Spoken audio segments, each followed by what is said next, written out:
Good afternoon, and welcome to Pittsburgh City Council's Cablecast Post Agenda on Litter for today, October 28th, 2025. My name's Barb Warwick. I'm the council member for District 5. And today, we're going to talk with the Clean Pittsburgh Commission and also the Department of Public Works about litter, what we're doing, what is working, what could be working better, and what resources we need to really tackle the problem overall citywide. So with that, should we have Clean Pittsburgh Commission come up? Let's see. How many folks do we have? 3? So we have 6 chairs. So Director, do you want to come up with, I guess your first 3 we may need to rotate a little bit depending on. Oh, sorry, and we're joined by Councilmember Bob Sharland from District 3, right.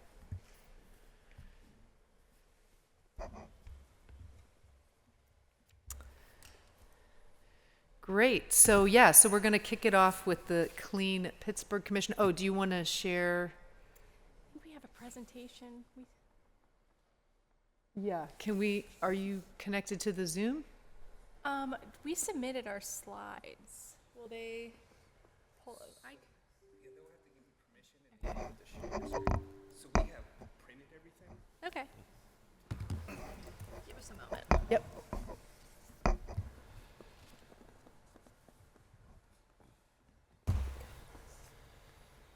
In the meantime, you can introduce yourselves. Yeah, absolutely. Chris Hornstein, I'm the Director of Public Works. My name's Kaylee Gruby. I'm the Executive Director at Allegheny Cleanways.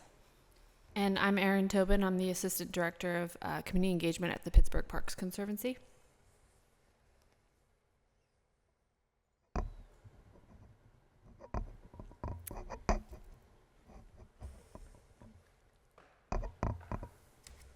I'm pulling up the Zoom link right now. Okay.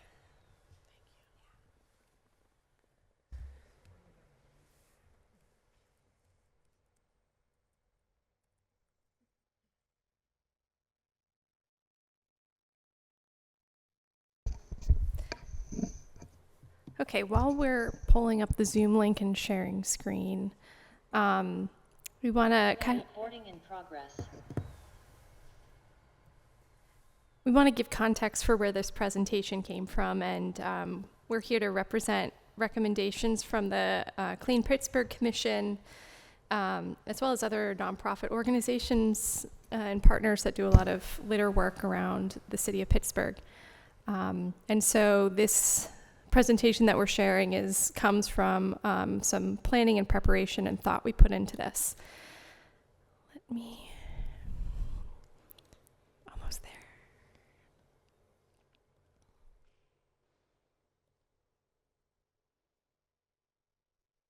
I'm joining as a panelist. Is that right? Yep, Okay. that's it.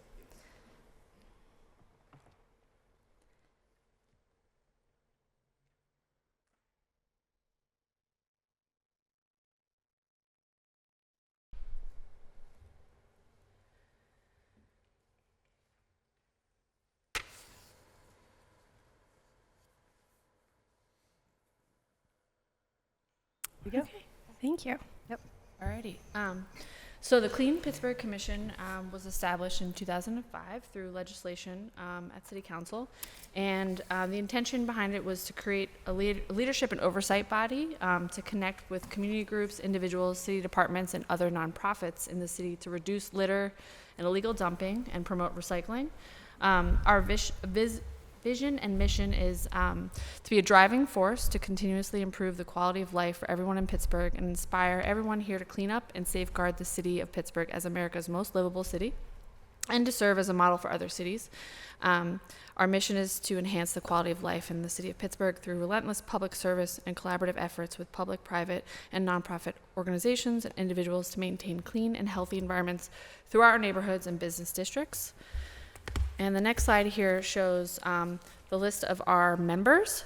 So you'll see here that we have a variety of folks from different nonprofits, as well as city departments, individuals, and some of the institutions like Carnegie Mellon University here, which really I think is one of the strengths of the commission, to have all these different voices coming to the table and partnering, because we're all working in the same space, and it really helps to for us to collaborate and be on the same page. So so this is our list of, I don't think I need to read through all of it, but it's a nice mix of public and private, and then city employees as well. And just to also highlight that this commission is a resource when we talk about like how do we abate litter. We have a commission that exists, and there could be coordination with this commission to be part of some of the solutions that we talk about that you'll see here today. All right, so before we get into our recommendations, we have 5 recommendations that we want to share with council, and some of them align with what Director Hornstein is going to present as well. We wanted to take a step back and think about how litter happens, and how you can prevent it with upstream systems. So we really think of it as a systems failure. When you don't have certain things in place, you have communities that have litter within them. And then there's all the negative impacts that happens with that, from public health to mental health to public investment. But the first thing that you need to prevent litter, like by far, is solid infrastructure. That's solid garbage trucks that are reliable to drive routes. That's mapping to know how your routes work for garbage day to garbage day. It's places to take that trash that are safe when they're in communities, like we're seeing the conversation in Hazelwood. If we have a transfer station, how can it be appropriately set up so it's not impacting that community negatively? It's also garbage cans. The thought here is that you can't tell someone to put something somewhere without giving them that place. In addition to solid infrastructure, there needs to be good policy, and that's where governments are really can help turn the corner on this issue. We saw the city of Pittsburgh ban plastic bags recently, and that's really reduced their prevalence in the community. Policy also looks like holding producers responsible for products that they make that don't have a responsible end-of-life location, and more so. Once you have that in place, the next thing that you need to really reduce litter is solid education. We've talked with folks who have thought that sewer systems on their street was an appropriate trash can because they didn't understand how their trash systems work in their community. And there's this sense of when you throw something away, it goes away, out of mind, out of sight, but we all then become disempowered from understanding how trash functions in our community. So education is a key here. If both of those fail, my backpack, there's a charger, thank you. Litter cleanups, it's not a solution. It's it's a reaction to a problem. And that's what a lot of us are doing. And we don't want to be doing that in perpetuity, but that we will be doing that if we don't have those systems upstream preventing. And what we really want to avoid is punitive measures like enforcement, but is needed if none of the stuff before that comes into play. So that's kind of our theory of change when we talk about reducing litter in a community. Thanks, Erin. Okay, so now we're going to get into some recommendations that we have for the city of Pittsburgh for a real coordinated response for litter. And some of these are really specific and some are a bit more general. But our first is, Erin shared a lot about the Clean Pittsburgh Commission and, shared its mission and its intent of how it formed. But sometimes that feels like that commission is just sitting kind of detached from other operations, either in the community with nonprofits that do similar work or entities within the city itself. There's lots of different departments that have litter activity that might not be meeting on a regular basis or might not be collaborating. And so our recommendation is having a city staff member who's really supporting the Clean Pittsburgh Commission, to all of the administrative details behind that commission, but also making sure that they're funneling up nonprofit projects and then funneling down down work from the city of Pittsburgh itself. It's also an opportunity to do some traffic directing to make sure that if we have an organization that's really focusing on cleaning up Homewood, because they got a great grant to help support that our other nonprofit partners say, well, let's use our resources elsewhere. We also want to highlight with the Clean Pittsburgh Commission, there has been some challenges with approving new commissioners, some like very lengthy delays, I've heard up to a year, and that prevents new talent and perspectives from coming on board to help moving that work forward. So again, our first recommendation is getting an anti-litter admin person to help guide this Clean Pittsburgh Commission. And here's a graphic that kind of shows how we envision that funneling up and funneling down. And we also want to highlight that they wouldn't just be supporting and coordinating with nonprofit partners. We're thinking of the contract that the Department of Public Safety recently got for neighborhood stewards, and they're doing anti-litter work, making sure that that's all singing from the same choir book. Our second recommendation is infrastructure. Infrastructure, like we said earlier, is the #1 deterrent for litter. And we know that that's a current conversation with the city of Pittsburgh when they just went through looking at a capital asset management plan and managing aging vehicles and garbage trucks. So we highly recommend updating that equipment to help with DPW capacity. We also know that there's an interest in bringing in new garbage cans. And while that's a significant investment, that we believe would help with a lot of the garbage day litter that we hear about on a regular basis. We've seen that it made a lot of improvement when recycling cans came onto streets.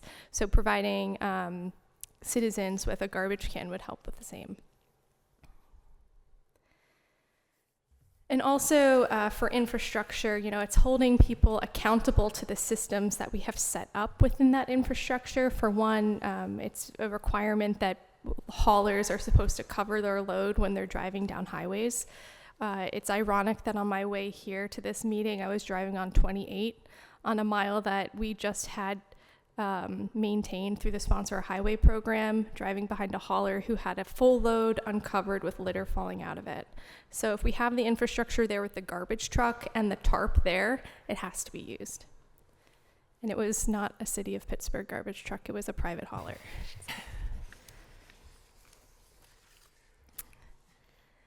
Third, public education. We really need dedicated funding to help educate people on how trash systems work, even down to their recycling day and how garbage works and different collection events throughout the year. And I would highly recommend going to an outside marketing firm who understands how visual information is received from people. It's really how you empower citizens to make the best choices with their trash. Beyond marketing education, campaigns to help people understand the impact of litter and solutions in their own communities. Fourth, we want to suggest that the city of Pittsburgh consider expanding contracts with nonprofit organizations that offer expanded capacity. Organizations like Friends of the Riverfront, Pittsburgh Parks Conservancy, Allegheny Cleanways, Allegheny Goatscapes. These are all organizations that do aligned work in the community. And the fact of the matter is that the city of Pittsburgh has the most philanthropic dollars per capita of any city in the country. And these are all nonprofits that want to work in alignment with our community. And so there's a real opportunity here for the city itself to bring them along for expanded capacity. And also, it's not just capacity and brute labor that they're bringing, they're also bringing along thousands of community volunteers who develop civic pride, learn more about trash systems in their community, and that makes a long-term impact with their behavior. And our final recommendation is to partner with the city of Pittsburgh to support DPW employees from environmental services and the streets bureaus. We hear a lot of anecdotes that a lot of the litter starts with trash day litter collection, but we would really like to spin some of that narrative to say, what if we go to frontline workers directly to learn what are they seeing on their garbage routes on garbage day? What kind of resources could they have to help reduce litter? why is litter coming up with garbage collection, and just hear from them directly what they may need in their day-to-day work to help reduce the problem. And that's our final slide. Great. you. Thank you so much. I also want to mention we're joined by Councilwoman Strasburger. Great. Thank you. I appreciate. And then why don't we launch right into the DPW presentation, and then we can do questions at the end. Yeah. Okay. Okay. At this time, I'd like to invite some of my fellow members in Public Works that will have speaking roles in this presentation. They could join us here and introduce yourselves for the public.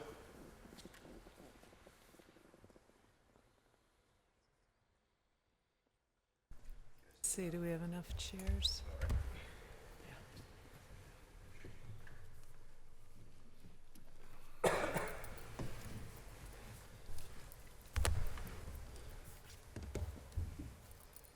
I'm Marcel Newman, Assistant Director in Public Works. Eric Kantakis, I'm Inspection Supervisor for the Department of Public Works. Bill Crean, Deputy Director of Public Works. Christopher Mitchell, Project Coordinator, Public Works. Anna Bagwell, Environmental Enforcement Coordinator for Public Works. Thank you all for coming. Today we're going to talk about a few things. What we in Public Works consider litter and litter prevention. We just want to give a very brief history of garbage and litter. And then we want to talk about our many and varied litter prevention programs, which include like our public engagement, communications, enforcement, street sweeping, and litter can collection. Some of our other standard operating procedures that also address litter, and then our clean and lean and illegal dumping programs. And then at the end, we'll just have a kind of a summary of needs and recommendations. And with that, what do we consider litter? I mean, your basic definition is just trash in an open or public space. So we in the city classify litter in one of two ways. We either consider it to be litter or we consider it to be legal dumping, depending on the size and scale, the scope of the materials involved. We have found through all of our work that litter begets more litter. And so we'll escalate it until it's addressed. So we view this as constant vigilance is required. This is why we love the Clean Pittsburgh Commission. This is why we love our many nonprofit partners within the city that help us in this matter, because we feel that all litter cleanup is litter prevention. There is kind of an internal joke that I like to share on this sign. It says, if you want to know where illegal dumping is happening, go look for the sign that says no illegal dumping. That's pretty much your first indicator that illegal dumping is happening there on a regular basis. And so we try very hard to take a holistic approach to litter prevention through all the services that we offer. With that, I just want to invite Chris Mitchell to speak a little bit about our brief history of garbage and litter. So previous to this role I was listed as the anti-litter specialist for the City of Pittsburgh Department of Public Works, and in that I learned a lot about how the city has operated on litter and also about the psychology of litter and all of these systems that we are up against here. And not to start this on a down note, but I really always want to emphasize when talking to people that at no point in human history have we ever dealt with this much waste. This is unprecedented, and it's likely only to get worse.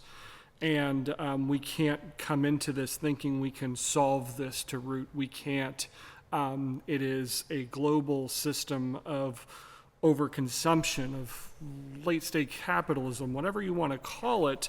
But we are dealing with the down effects of these larger systems. And that's not to say that we can't do anything. There's absolutely things we are doing. There's absolutely more that we can do.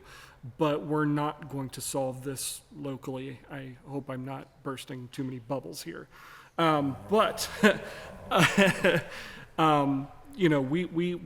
We do have unique challenges in Pittsburgh that we got to find ways around. We do have high, rates of unoccupied homes located densely in some areas. We are a majority renter city. That also contributes to this problem, is that the higher the home ownership is, the more likely there is to be people taking care of their own properties. So we might see it a little bit more than other cities, but that's because of those structural problems that we're not going to be able to solve by focusing on litter. Those problems are going to be solved higher level than that. I also, last time I came and spoke to City Council here, I did talk about the need to measure litter, as in our litter index pilot in 2019, we found this inverse relationship between 311 requests on litter and where the litter was found. And so that when we focus a lot on reducing those requests, we may be servicing people who need it the least and ignoring the people who need it the most. So that we have to make sure that when we're talking about having a holistic approach, we're not focused on reducing the amount of complaints. Because those complaints largely are generated by the people who suffer the least from these issues. Just because we can't solve this to root locally does not mean we absolutely can work smarter, we can adapt, we can improve. I fully believe there's no such thing as a perfect system, and that's always good. That means we can always improve upon what we're doing, and I'm really impressed by a lot of the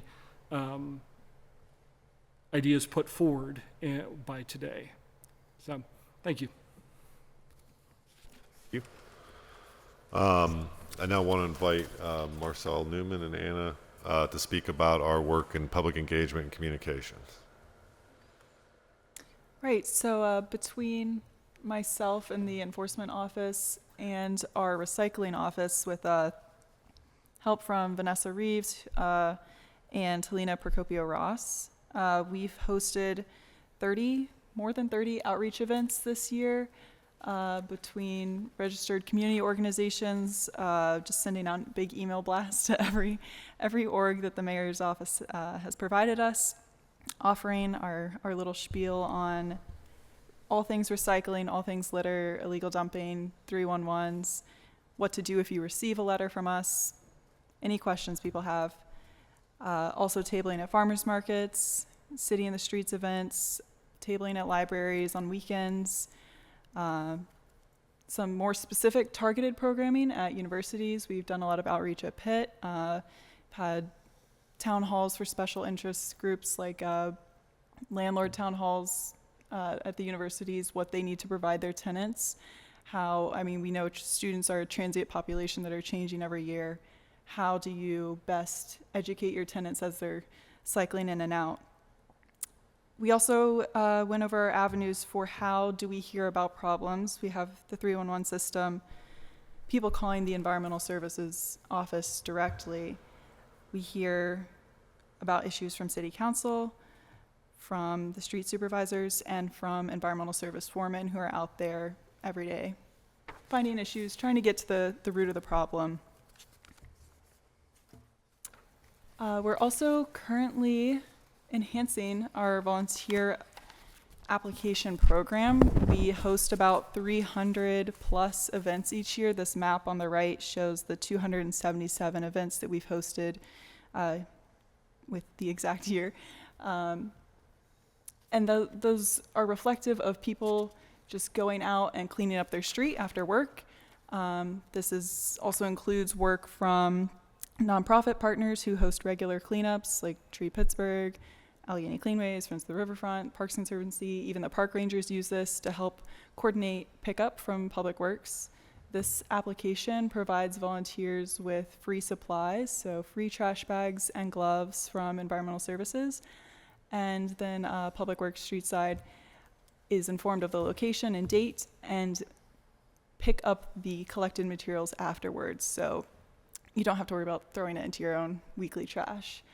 So this program has been a huge success, and we're actually working on trying to revamp it right now to make it even easier for nonprofits to mass enter all of their events, make it easier for people to figure out what's going on in their neighborhood. If you don't know where to start, we do get a lot of those emails saying, I want to help, I don't know how.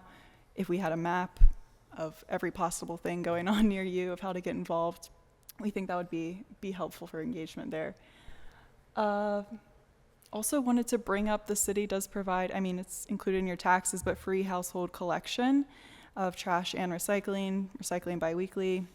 We also take 2 bulk items a week from environmental services, which is not the norm. I think most places you need to schedule ahead.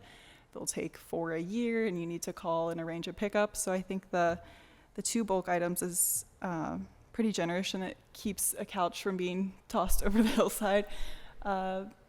Something that came up planning for this post agenda as well as the rates of environmental services. If you have too many bulk items set out, ES will come pick it up at a rate of $173 for the first hour and $54 for each additional hour, which is a pretty competitive rate for ES to clean it up for you. I don't have any numbers on the pay-as-you-throw system, Marcel, but just wanted to bring that up as a counterpoint to what we offer. Right, so it's the fact that it's still a free service that's part of your tax dollars is a counterpoint to like other municipalities around us that charge their residents, for a fee. Often it's just like one payment that you make a monthly, but oftentimes it's a pay-as-you-go system where you pay per bag that you toss. It's a good system for some municipalities because it helps incentivize more recycling. So the fact that it's still a free service here in Pittsburgh is something to be considered. So some of the recommendations we thought, none of this have been really thought through yet, but amnesty collections, folks that have been, hoarding their TVs or whatever in their attic that aren't willing to break it down and take it for recycling. Maybe we could offer some amnesty for that. What else? Professional outreach, advertising. That'd be another marketing campaign that we could do here. Coordinate positions, hiring 3 folks that could coordinate with us all the volunteer events with our partners. That's Thank you. enforcement. Eric, if you speak on enforcement. On the enforcement end, when I came over to DPW, we had 2 inspectors for the entire city of Pittsburgh. It was a daunting task. Actually, when I first met Chris Mitchell, he said, you're going to fail, because we were. There was no way we could get to it all. We were chasing our tails. Through a lot of pleading and what I believe was necessary, we're now, what I believe, fully staffed at 10 environmental enforcement inspectors. What I tried to do is there's 12 magisterial districts in Pittsburgh, so with 10 inspectors, basically an inspector per magistrate. A couple of them there's a little overlap, and they have 2. What this has really allowed us to do is be proactive in the wards. Before we were strictly reactive, reacting to 311 calls. They were so busy they couldn't get to it all. My marching orders to my people now are, we're out there, we're doing pickups, self-rights, if we see it, cite it. I ran some just preliminary numbers that I was pretty excited. So for September, from September 24 to September 25, we saw a 200% increase in inspections. October to date, it's a 210% increase. When I go from 2 to 10 inspectors, that's 233% increase of inspectors. So I want to get these numbers up. That's where my mind goes. Is I'm constantly sort of striving these people to be the best they can be. So I'm excited about what's coming, though. These people were onboarded in July, just kind of got up and running August, September. So they're just hitting their stride now. So I'm expecting a lot better things to come from these 10 inspectors. I'm getting a lot of feedback from internally from 311, Wendy Urbanix reaching out to me and saying, hey, we just got a compliment that people have been complaining about this forever, and now it finally got resolved. I'm also hearing from a lot of city council offices that they're noticing that we're making a difference. I have this sheet I want to give everyone that is going to have your inspectors and the wards and spread it out. You know, we're public employees, and so, you know, contact your inspectors and we'll get it done. I'm trying to think where else. So, actually, could you go back a slide? I'm sorry. Yeah, absolutely. Sorry about that. We did some other things in the interim that I thought were great. We have all these refuse workers and refuse foremen out there, and so as a stopgap in between having the inspectors, we thought, how can we utilize these guys? And so the foremen now do a lot of send-ins. They'll take a picture. We have an email group. They'll send that picture in. We cite it. So it's more eyes. You know, we have more boots on the ground. We're just trying to make it happen. One of the challenges that we face is, again, with these LLCs and Pittsburgh being a renter's town, is how do we get to these folks? You know, how do we get to these landlords that are in Texas or can't be found? I was kicking and screaming to get some software. It's a LexisNexis product called Accurant that, what I would consider is, it's like law enforcement software. I can find people. I can break down entities. I can find principals of LLCs. I'm doing that. When we can't find you, I'm going to try and find you. So it's helpful. It's a great tool in my toolbox. And I think Pittsburgh deserves that, honestly. You know, as far as the reactive measures, we still get 311 complaints. I'm also, I'm all about working with city council, and if you got some hot spots, let us know about them. I'll put the tickets in for you. To date, we're getting about 6,000 311 calls a year. I've also I'll share it here. We're probably going to take over. We're doing an MOU right now. We're with Weeds and Debris from PLI. I think it's a natural fit for my team. There was some, it was sort of fractured. PLI was doing weeds and debris. They were doing overgrowth. They'd also do trash on the parcel, not refuse and recycling related. We'll take it. Our folks are out there. It's in our name, environmental enforcement. I like to think of it as blight busters. We have, I'm a firm believer that this sort of litter begets litter. And certainly if you have overgrown lots and high grass, that's a great place to throw a can. That's a great place for litter. They live together. We're out there. Let us cite them both. So that's coming for us. It's going to be a good add-on for our team.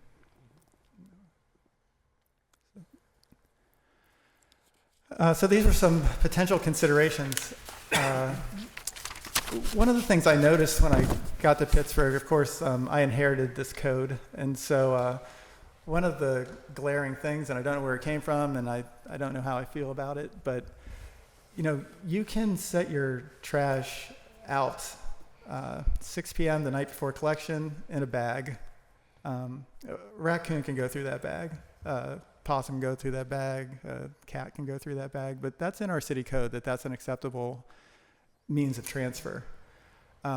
Just as a potential consideration is, how about cans? Make cans a requirement. And to Clean Pittsburgh's commission, you do need a place for the trash. And so if my only thing in that thought, my only little chiming bird in my ear is, if you're mandating a can, can everybody afford a can? Or should the city maybe consider doing the same sort of thing they did with recycling, find a grant, find some means, and provide a can to everyone? It might be something to look at. I reached out to Chris for some brief numbers on what the recycling can program costs, and it was a lot of money.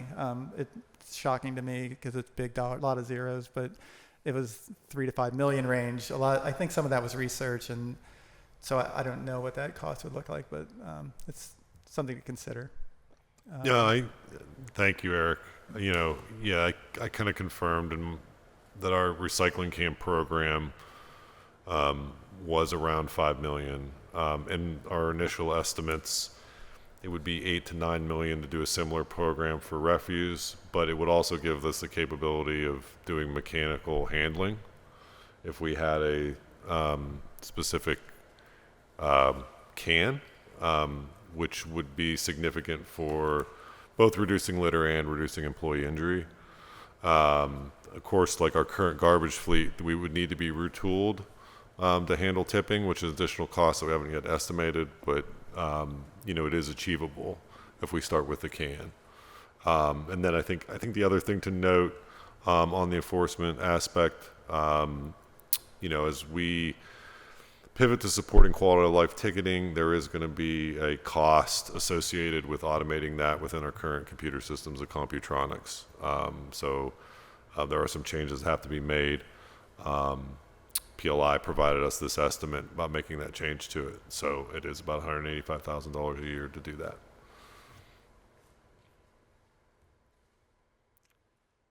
And with that, I would like to introduce Bill Crean, here to discuss street sweeping and our litter can collection program.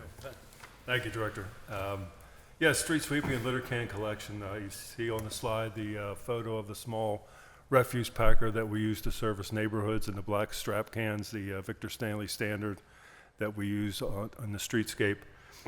This enables our workers to work safely and dump the can in the back of that packer, and reduces litter from loads that would be uncovered or covered loosely. If we don't have a packer, we utilize a one-ton dump truck, which is similar to any landscape truck that you've probably seen landscapers use. It's about that size. So our employees would have to hoist that can over top of the sideboard and dump it into the dump truck. And obviously there is no compaction, and you go back and forth to the division and dump it more frequently. These trucks enable us to stay out on the road, compact the material, and reduce litter, blowing out of the vehicle. Right now we have 7. The need would be for 15. The more litter cans council districts request, the more we need these trucks to service them. So think of us when you're cutting that check. But it is a safety thing too, because our guys, dumping that can over the side of a small dump truck is a safety issue. And street sweeping is done on posted routes. We have about 34 posted routes. I know it's been very spotty because of the shape of the equipment that's in. We have 34 posted routes with enforcement. 400 miles of streets are posted for street cleaning once a month, the first Monday, Tuesday, whatever, the drill. So our sweepers are out there when they're mechanically obviously able to be, and it does the work of a lot of people by hand. And with the automated ticketing, the parking enforcement, or PPA, Pittsburgh Parking Authority, has instituted, it used to take probably 6 hours because the operator would have to wait for the enforcement officer to actually write the ticket, and then it went to an automatic printout, and now it's done electronically in the vehicle, and they can just tool along and take photos of license plates, and you get the ticket in the mail. So I envision these 400 miles of streets that are posted, I envision like another 100 miles, because we're getting the work done a lot faster. When they do finish their route, they'll go into another neighborhood, go into a street that's not parked up, a business area perhaps. Maybe it's a little late to get to a business area, but they'll go in, sweep some main drags, and finish out their day. We've moved away from the sweeper that's pictured there, that Elgin Pelican, which has been pretty much the standard for the last few years, quite a few years actually, and we moved to a vacuum sweeper, a half mechanical, half vacuum, regenerative air. So we actually use the vacuum to herd the dirt, to push the dirt into the conveyor, or the vacuum. And that's pretty much it. And I know that we have, is that going to Yeah, right now we're in the process of doing a long-term, because we're so operationally short on sweepers, and with the upcoming NFL draft, we are in the process of signing a long-term lease for 5 street sweepers, to be here end of the year or early 2026. I think additionally we added one to our fleet, which is what I call a mini sweeper, or the Dirt Devil. It's small. It's much smaller than your standard street sweeper. It's for those hard to reach places, for those nooks and crannies that the normal piece of equipment doesn't. And we're really excited by that. Our partners in sustainability were able to source us a grant to help allocate that. So that was kind of a wonderful addition to the fleet. And mobility is very excited to have that. It can service the bike lanes and the smaller spaces. That Smaller these pieces spaces, of bike equipment can lanes, get in. alleyways where the normal street sweeper might not fit.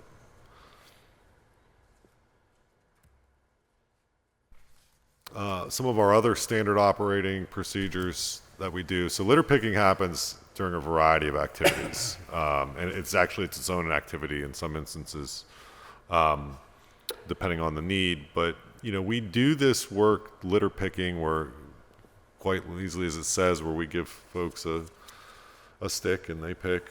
We will always do this activity when we're cutting vacant lots, when we're doing cutting along the right of way. We're doing litter can collection. Because of the state of our fleet, I think it's important to kind of note, and you'll see here this specialized tractor that we have for right-of-way cutting.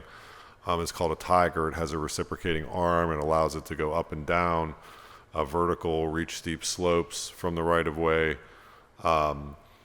When we don't have this equipment, we have to dedicate more labor resources to performing the work, which takes significantly longer and then reduces the overall work that we can do in any given season. And because of the deferred maintenance on these specialized tractor, this just creates a significant pinch point for us. We really should have 5 of these Tiger mowers, if you would call them that, and some other small instruments. So here you see the cost reflective of making an initial investment and then continuing to invest in this program annually, because it provides a safety measure not only for the driver, but it also is our opportunity to perform litter picking in advance of cutting activities. And so the more we can cut, the more litter we can actually pick. And so if we're supporting one activity, we're by default through our standing operating procedures supporting litter removal as well. And then just speaking on the topic of clean and liens and illegal dumping. So this is a joint program that we have between PLI, as Eric mentioned, our environmental services enforcement team, and then our DPW operations team. So what we know is that most illegal dumping happens on vacant and abandoned properties. And so we work to service them and keep them clean. So to date this year, we've cleaned 440 vacant and abandoned properties through our clean and lean program. So this is up from 80 properties cleaned in 2022. We had made no investment in equipment. This is just us improving our standing operating procedures around that activity. Again, if we were going to do this better, more frequently, more often, we need to make an investment. This fleet need is we would need 3 dedicated tractors. We would need a dedicated front loader, and then some smaller equipment that would help us remove. So there is an initial investment that we're asking, $750,000, and then $200,000 annually to sustain the program for equipment needed. In our last slide here, I just kind of summarize this. Not all investments are the same. Some of it is annual investments that we would need to make in order to just keep recurring programs sustainable. Others are one-time investments needed, such as the city-issued refuse cans, ideas that would be not intended to be long-term recurring costs, but rather to establish program or to significantly increase capacity. And I want to thank everyone, and that is our presentation. Great, thank you all so much. So I'll open the floor to members. Councilman Charlin. Sure. Yeah, if you'd like me to go first, I imagine you've got a handful of questions. No, I mean, go ahead. Yeah. So I want to thank all of you for being here. Obviously, this is an issue that's I'm really passionate about and care about a whole lot. Talk with you all about kind of all the time. So Something that I think we can continually work on and get better at. I want to start, I guess, just because the order of the presentation here, with the Clean Pittsburgh Commission and some of the conversations you've had around there. You mentioned that one of your big needs is a city staff member, having someone to actually staff the commission. But the Clean Pittsburgh Commission is also made up of a lot of city employees who are like doing this as kind of extracurricular, so to speak. I'm curious, like, are they not able to provide the services that you think that a dedicated staffer would be able to? And if so, how much time would you want a dedicated staffer dedicated to Clean Pittsburgh Commission activities?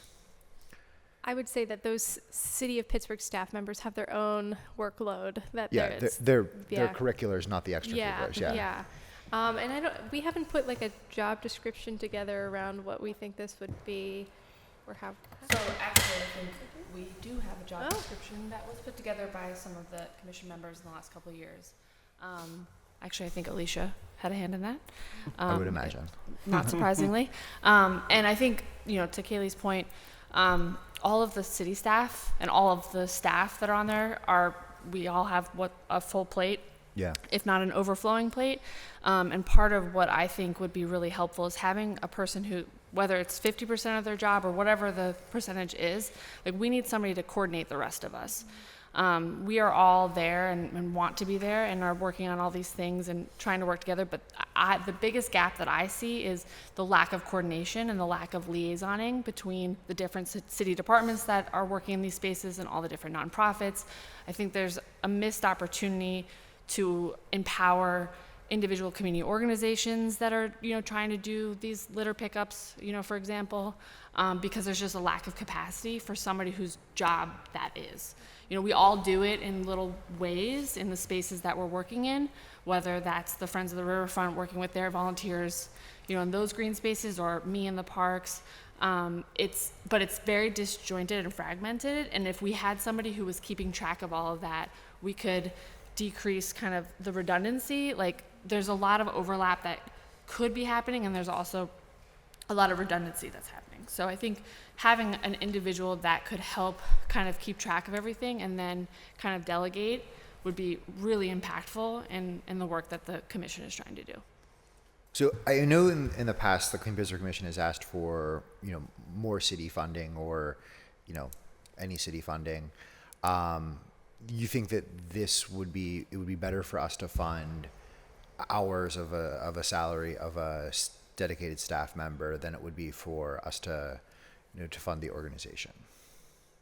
I think we would love for both. I think yes, having course, a person that would be the staff time to coordinate, and then having a small pot of funds for them to work with, because as part of some of our other recommendations that we have, it's funding contracts with some of the nonprofits that are doing some of the more niche work that our partners in environmental services or the staff in the parks can't get to, as well as we were saying, there could be an opportunity to provide mini grants to some of the smaller community organizations for them to coordinate their own efforts. And so having and buying supplies, a significant portion of our budget this year went towards the Garbage Olympics supplies. We had the Literati app a couple years ago that Chris managed for us. Like we've used the budget for a lot of different really helpful things. But I think having a staff person to help kind of manage that is also equally as important. A staff person will make that budget more effective too, if there's a solid strategy behind it. Sure. Yeah, but if we can only do one, which who knows that we can even do one, but that would be the better use. I'm sorry to put you on the spot here. The other kind of question that I have with this is, moving into the future, I think we have discussed internally on my team that we really need to have a dedicated, someone whose job it is to manage the Garbage Olympics moving forward. That needs to be, a paid position, not a extracurricular activity or cutting into someone else's time. We're kind of thinking that person might work very well to be the same person, if that's something we can make happen. I believe that came up in some of our conversation, that this person could help with it. The Clean Pittsburgh Commission understands that it is an extracurricular for many different people to organize the Garbage Olympics, and potentially one Clean Pittsburgh Commission administrative support could take on that as well, helping to coordinate all of the details around that event. So, kind of in the spirit of extracurriculars, if we can move to city staff here, I hear from the directors that, litter picking is not an extracurricular. It's an activity that we ask the folks to do. Unfortunately, I don't really see that. I don't think I've ever seen Public Works employees actually picking up trash in our parks or working on hillsides or anything like that. How often is this actually happening? Daily. Probably every day. Yeah? Yeah. I'll send you an email first thing in the morning and tell you where Yeah. it'll be. Okay, yeah. I don't know that I've ever, I see that as an extracurricular that our employees do. I see Public Works trucks all the time. I don't think I've ever seen. Well, if we were to cut a hillside, we would pick the litter first unless we want to create a bunch of confetti. So, it's got to be done if you're going to cut the hillside. Okay. Yeah. I guess, so we've just met with the CEO Works team last week or 2 weeks ago. And, we're welcoming them into our district, and I'm very excited about having the opportunity to have them there and have them, have this be someone's job to actually clean up, some of our neighborhoods, some of our spots. We're going to put together a map for them of where we think the problem spots are. I guess what I wonder, I know the answer is going to be vehicles and equipment, but what would it take us to get, to have an internal team that is their job, like the CEO Works folks are doing?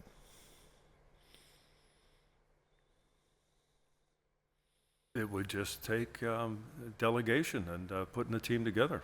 I think we have the manpower. And the tools to support them in that work. And you go neighborhood to neighborhood. I mean, I know you have a soft spot for your district, but is this team going to go citywide and address the entire city? I mean, in this made up scenario in my head that we have this team here. I mean, I think the way the CEO Works team is doing it, where they're going, kind of a dedicated blitz in a certain area for over a couple weeks or short period of time and then going somewhere else, I think probably is the way to do it. I think too, this is how we increased our numbers with the clean and leans. We do a concerted effort in a particular neighborhood and, get all those clean and leans in, North Homewood or wherever. And then we just concentrate on them and knock them all out when everybody into one, a team from every division. I mean, Yeah, and that's how what we're we talking effectively utilize the resource, right? That way we're not asking folks to pick up and transport trucks, equipment for various locations. We try to co-locate the work in areas of need. That's how we focused on it. I believe we have, as Bill mentioned, I believe we have the manpower necessary to do that. I think it continues for, some simple reorganizations as other projects get completed that create the opportunity for that citywide team to support that. So is this something that we can expect in the future, or? Yeah, pending the availability. I mean, it will always be challenged if we don't have the available pieces of equipment. Like, their capacity is only going to be so great, right? The piece of equipment increases the capability of all of the work getting done. As I kind of mentioned in my presentation, a lot of our litter picking activity is a portion of standard work. It is the precursor to cutting a vacant lot. It's the precursor to cutting a hillside, right? Like, we are using that opportunity of doing work to litter pick in those areas where there's a dual need.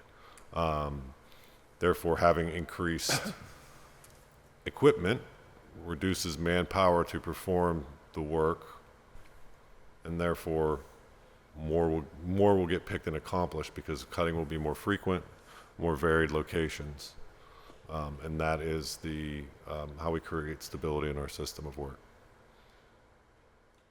Okay, yeah, I hear that it's like part of a precursor to another job that we might be doing the picking, what is the precursor job for, or what is the successor job, I guess, of picking up the trash that's lining this, the alleys in Knoxville?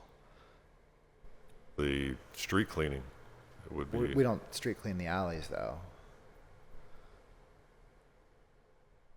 I mean, so I guess my question is like, I don't see this ever getting done unless volunteers take it on.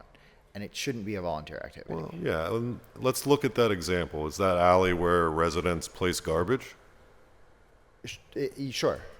And so do you believe that the resolution to that is to send crews to pick that litter, or do you think the more effective resolution to that is to give them a tight-fitting can so that raccoons cannot get into their garbage bags and strew litter throughout the street? Because I think the practical matter of the litter picking activity is we will very likely always miss some pieces of litter, whether that is our garbage crew collecting garbage cans, whether that is us working to litter pick before cut.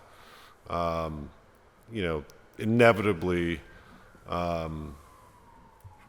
there's always likely to be some versions missed. And so I would say in the example that you cited, the more effective solution to keeping litter out of the alleyway is to actually provide the residents with a tight-fitting can. Yeah, I mean, I guess, but if we're saying it's $8 to $9 million to get those cans out, that, we don't have that now. We won't have that for some time. We do have the manpower to go in those alleys and clean it up now, and that's not something that we're choosing to do.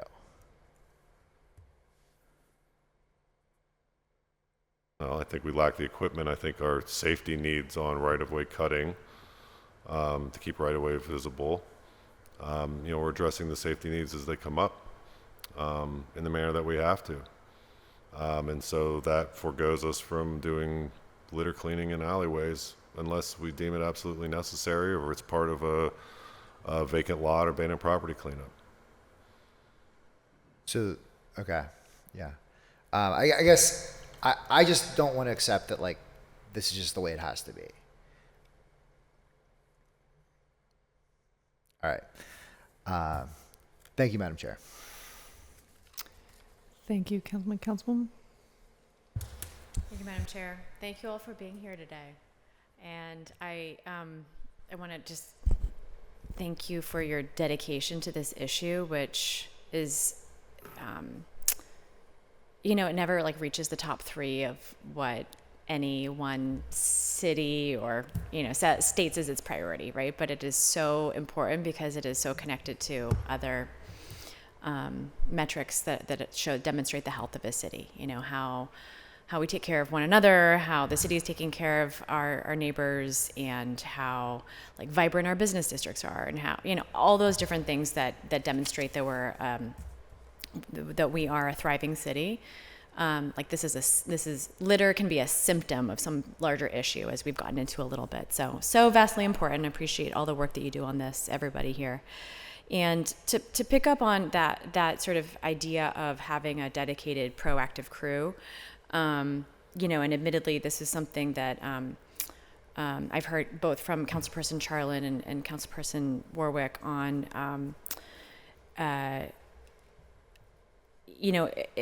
I talked to Councilperson Warwick about it, it was in the context of some of the encampments and can we go out there and, and be more proactive about having a can and doing cleanup and just making sure that the areas surrounding the encampments, which, are for all intents and purposes are no longer present.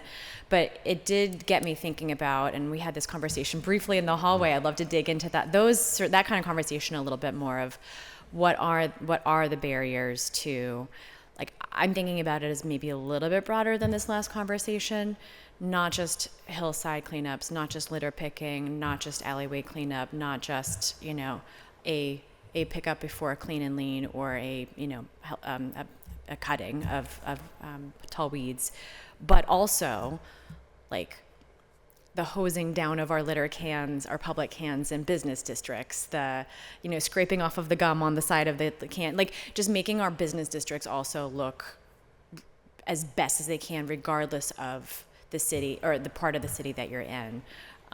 Yes, there might be neighborhoods that need more attention on vacant lots, and their business district should look awesome, right? Like I think both. And then there might be parts of the city where you don't need 3 weeks, you maybe need a week to do all the work to make the public areas look great and then move on to the next area. But, you had mentioned something different in our very quick conversation, that it would also be a logistical hurdle, potentially, of figuring out like, where does everyone go, at what point, and could you share a little bit of more of your thinking of as someone who oversees the whole picture, or anyone here as well? Right, like that example of additional care for business districts, which is, I think, a wonderful thing to consider. We have to think about the types of work, what pieces of equipment are needed, what labor resources are needed to operate that piece of equipment. Do they exist? We would need to, ideally, we would want to create a schedule around that. Like, is this something that happens weekly? Is this something that happens monthly?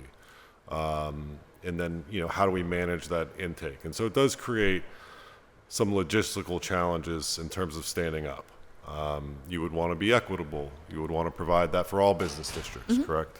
And we would also want to be, acknowledge some of our nonprofit partners who aren't here that are already providing those services in the downtown. And so Downtown in Oakland, yeah. Downtown in Oakland, and in some respects the South Side, where they're already getting additional care. And so, that creates a demand on the city's front for, I think, some of those coordinator positions to help us with that activity. So we're not duplicating efforts, but everybody pitching in with what they're best at, and with the resources they can bring to the table to help make a clean city. And so it does create some logistical challenges for us, absolutely. And I think you're hearing that there's a strong desire for something like this. In past administrations, it was called the Red Up Crew. Okay, like we're not going to duplicate that exactly, but what could something like this look like? And I do think that that it would be great to see the Clean Pittsburgh Commission sort of take this on as a project and report back to us if possible. Like, what are the hurdles?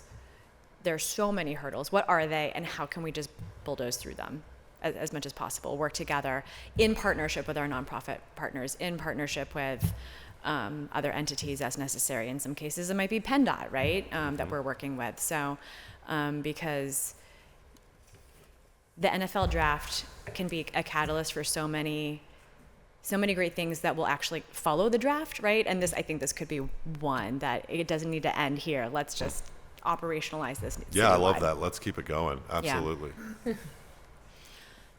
Was there anyone else you wanted to, before I ask my next question, anything else? Okay. Eric, I just really appreciate your tenacity so much, because I'm one of those council members who has seen a difference in the level of service for, litter pickup, or not litter, garbage and recycling pickup kind of complaints and that they're having with their neighbors or others down the street. And people are really feeling like they're being heard by the city of Pittsburgh when we can then tell them that a citation has been given or a notice of violation has been given, and then they see the results and it's working. So thank you for that. This LexisNexis software to find the people behind the LLCs, I think all of us kind of perked up our ears because as long as there's no barking or quacking, I think we're good. I think that this would be an interesting technology to share with other departments. And I'm wondering if you've already been in conversation with PLI, yeah, with the law department, with all those other departments that this would be not just an environmental services DPW software. It would be utilized across the city. Yeah, a lot of what I brought over to DPW, I wasn't inventing the wheel. I was just trying to make it better and use what was already existed. And PLI, I heard rumblings that PLI had it, this accurant, and I wanted it. And it was actually really difficult to get. And I'm the only license in DPW that has it, and et cetera, and they have it really constrained to my position. But it is something that PLI has, and it was actually through working with actually like Krista Matthews and some of the PLI supervisors to understand everything. It's a pretty robust suite of how to utilize it properly. Another thing that it's interesting being on the front ends. It's not only the LLCs. That Allegheny real estate portal, when you originally purchase a parcel, you put your mailing address, tax mailing address, and that stuff. People move all the time. And so that's another major thing that it's done for me is I can locate those folks. And even though there's nothing nefarious there, they just don't live at this address anymore. And so the letters are heading out to that address and they're never getting to them. So when I get these bounce back letters, I'm actively going into this Accurant and finding out where these folks are. And then I can go into our system CX and add them as a defendant with the correct address. CX also has the ability to put warnings that, hey, we're sending it to the wrong place, send it here. It's been wonderful as a process improvement. So. And is that information then shared with anyone else at the Absolutely. city who has a license? So the system we use, DOMI, PLI, and now the Department of Public Works, we use a system called Computronics. It's very robust inspection software, enforcement software. Practically all the code's loaded in there. It's really easy. You pull up a parcel and you select some buttons and then it launches off. So again, DOMI, PLI, everyone's using this system. I'm going in there and putting warnings on the parcel at the parcel level, so you can't miss it. When you go to cite something, there's a warning that says, "Hey, add this as a defendant as well," because again, we're pulling down from Allegheny Real Estate Portal. That's not changing. A lot of all my inspectors have their sort of marching orders that when these folks do reach out, we have sort of a canned email that says, "Hey, here's how you change your information out there also." So it's just that education piece and just trying to be proactive and just trying to make things better. So that's really great to hear. It's awesome. Yeah, I'm excited. It's wonderful.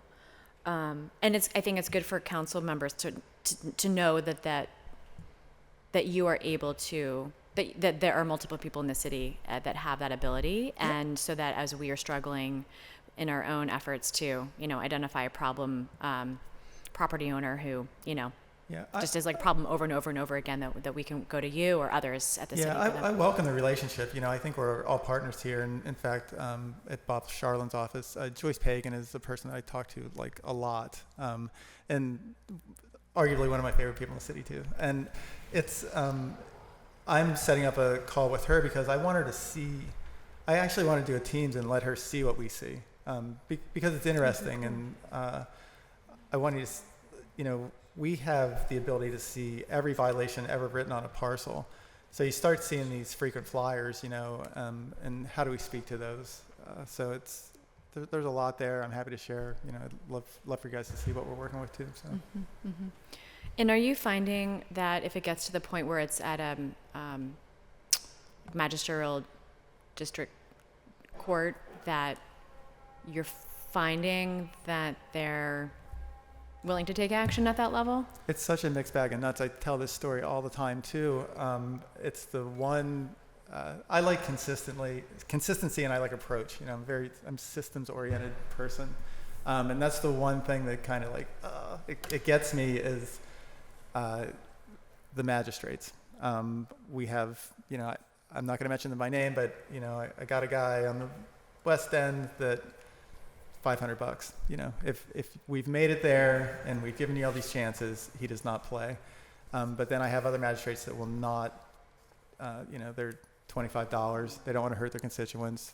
It's very inconsistent across the magistrates. But I don't know that that's controllable. I mean, I think maybe a discussion could be had, but it's interesting with the inspectors. We know of a couple magistrates that it's not coming. It's going to be $25, $50. It's here or there. So I don't know if that answers your question, but we could certainly use some approach, or are there discussions that can be had with these magistrates to try and get some consistency across the board? That'd be a wonderful thing. And so I thought at one point all of the environmental services related complaints were being funneled to one court. That's not the case? Okay. I brought everyone a present too. It's not an Sure. exciting present, but it's all the new inspectors, their wards, their contact info. I want you guys to have it. I want you to share it. So again, no, we have 12 magistrates in Pittsburgh. We deal with all 12 of them. So, and they're all very different, and they're all very different in their approach and how they handle things and what they want. And so, Allegheny Cleanways, we've been interested in getting, doing some encouragement and education with magistrates on the true cost of littering and illegal dumping, to help increase fines so it's not $25. So we'd be happy to walk alongside you if you wanted to do that kind of education. that'd be amazing. Yeah, I'm here for it. That's great. That's great. And then lastly, just I mean, if this is sort of like the precursor to the plastic bag legislation, right? Like we needed to make sure everyone had a recycling bin before we could say no more blue bags. I think, if we're gonna have a mandate for a can, we need to make sure that people have the can. And if $5 million was the cost for the blue bins, I can't imagine what the cost would be for potentially larger, and then at the very least, those that could use a mechanical arm. So, yes, I know that financing would be the barrier there, but if we could raise the grant, it would be incredible. And like a triple win, reducing the worker injuries and making sure everyone has a can with a tight fitting lid. My only ask is that we figure out a way to ensure that it has wheels. That is, like, I'm sure you've heard it, but like the biggest complaint. In fact, we had like a Boy Scout troop that was installing wheels on the city provided bins for people on a volunteer basis, which would love to replicate across the city because it really does help some people who aren't otherwise able to roll their bin down. But that would be my only ask in the future is we find enough money to get the wheels on these cans so that people can utilize them and truly place their bag in the bin and not see raccoons eat through it in the middle of the night. I'll end on that note. Thank you. Thank you, Madam Chair. Thank you. Councilwoman Gross, or do you have a time? Oh, yeah, go ahead. No, I mean, did you call on her first? Well, Councilwoman Gross was here first, but do you have a time? No, I'm good. Oh, okay. I can't wait to have the conversation. Thank you all. I appreciate it, and thank you for the handout so I could catch up. I was watching from my office in the hall for a while. So I just wanted to maybe touch base on a couple of related things that I think council members have already asked about. I think it's helpful for this post agenda and for our residents to hear how these dynamics go together. It's workforce and it's equipment and it's community partners and it's kind of the information technology. I was taking careful notes on that, so I really appreciate that we've been pulling together kind of multiple layers in order to try to keep up. But one of the notes that I wrote to myself that I just want to reiterate as part of your presentation is that litter has increased, right? It's not that we are picking up less.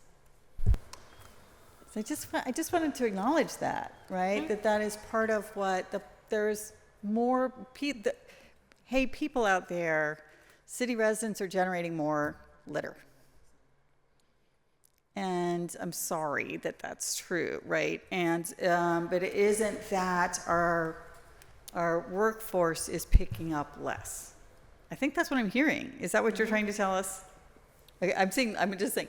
They can't see you on camera. Like people's heads are nodding, right? Like that is actually part of what the message is here. So we are trying new things. You're trying, but we do still come back to like the aging fleet and equipment, and there is some kind of, I won't say the word is triaging, but dependencies, like in a flow chart that I'm hearing. I just wanted to make sure I'm hearing this right? Mm-hmm. So where there's brush and things that need to be accomplished on slopes or on rights of way, that means that place is going to get the litter cleanup. Mm-hmm. Otherwise, you'll have the confetti effect, right? Okay, so I wanted to make sure I heard that, and I'm just like assimilating the information. So that prioritizes that area for litter cleanup, even though there may be a street or an alley or a place that if it's not scheduled for that kind of cleanup, it's not on that first short list, right? Otherwise, we wouldn't be able to do those hillsides, we wouldn't be able to do those right-of-way clearings, we wouldn't be able to cut brush and do those kinds of things. And then secondly, I think we need to, I think heard as like kind of next steps of what we can do is look for a kind of like heat map. I think we heard Aaron say like where there are some places where there may be very effective coverage by partner organizations, but then there may be gaps around the city. And we all know that. We know that in talking about our districts, whether we're talking about RCOs, whether we're talking about housing, whether we're talking about response and community capacity on any kinds of a variety of things. So I think council members are definitely willing to try to figure out where those gaps are and how to fill them, you know, like in simple ways. Sometimes each of us are in different things, whether it's a food distribution, I do it with community gardening. We all know that volunteer organizations, especially, their capacities wax and wane. You know, a couple of years they have a great organizer and they have lots of volunteers, and a couple of years later they don't have that. Or sometimes they have lots of fundraising capacity in their volunteer group, and then that goes away because people's lives change. So, you know, there may be different kinds of capacities that need to be filled in, whether it's bodies showing up or it's fundraising that's being done or whatever those things are. And that we need to look for that. But I am curious about maybe to just help me understand a little bit better, I think the summary chart here at the end of the fleet is helpful, but that there's more also that's been happening in response to the kind of clean and leans and problem properties. I think I might have already no, I'm gonna just reiterate this again. In the illegal dumping, and I don't think there's a part of the city that's exempt from hoarding situations or dumping situations or abandoned property. We're living through the negative impacts among very, very near neighbors when all of your houses are close together in my district right now. And so thank you to DPW for showing up on that situation too. It's a very dire kind of unsafe situation. Is that in your presentation you said there were 80 properties that were cleaned up with Clean and Lean and DPW in 2022. And this year already, it's 440 that you've cleaned up? That's correct. Okay, so in 2022, there were 80 nuisance, problem properties that were cleaned up, and this year already is 440. So again, when we hear from residents that there's a site that hasn't yet been cleaned up in their district or in their neighborhood or on their street, I just want to acknowledge how much more work and effectively that's a lot of resource allocation and a lot of already kind of reconfiguring and prioritization. So I want to say thank you, but then acknowledge the scale of the problem too. And there's got to be something there with the tracking down of the LLCs and the problem property owners. I suspect they're not all separate individuals. Just a theory. Don't know, can't prove it, but it makes me makes me think of that as a question. Do we have those repeat offenders who are hiding behind LLCs? You know, the residents of the city think that's probably a pattern. Can maybe just, and this is like, again, me kind of just asking for a clarification on what you've presented. This, even though we know that the amount of litter kind of that is visible to people outside of those problem properties, let's say like on hillsides or on rights of ways or in public areas, business districts or parks, is still bothering people. Like what have we, is there anything more that you like that I've missed that I need to understand from your presentation. I was sitting here and I had a aha that I didn't get to in my slide, but I just wanted to mention it. So my group we get about 6,000 311 calls a year, and we get and it comes in 311 under refuse and recycling, or early set out, late set out. We often get stuff that'll say like litter on the street or litter in an alley, and I can't cite for that, but we have a path for that. And what's actually happened is it's been miscategorized. People will call in, or people will go on their computer and send it in. There's actually this. So as far as educational opportunity, there is a 311 category called litter public property. It's vastly underused. I reached out to Wendy Urbanik, and they got 1,700 complaints last year on it. So people don't know about it. But if you see litter in an alley, 311 litter public property, Streets Division goes and cleans it up. Right now, that's our pathway. I'll usually bump them back to Wendy, and she'll get it to Streets. I do have a relationship with Streets. I mean, those guys are out there. That's what they do. So I was sitting here, and I breezed by it on my slide, but I wanted to mention that. That 311 would take us to that alley, Bob, in your district. But again, it's the categorization of it. Yeah, and I think there's a lot of opportunity to engage the public on that topic, just broadly on litter, but also just like the very simple things. Categorizing the thing correctly in 311 ensures it's getting to the right person and getting cleaned up as fast as possible. That's a big deal for us. When Eric gets a 311 and it's miscategorized and it goes to an inspector, and that inspector goes out and said, "Oh, this isn't this. This is a different issue." We have to take that step to do it. It just delays the response. I think we are all in Public Works actually really passionate and proud about our efforts to clean up the city as much as we can with the tools available. I think my team does an incredible job as the Clean and Lean program shows what we can do in Eric's work and the enforcement, and Anna's work in coordination show what we can do with the power of just focus and intent. There are a lot of, I think, easy wins and low-hanging fruit that I know we'll continue to pursue.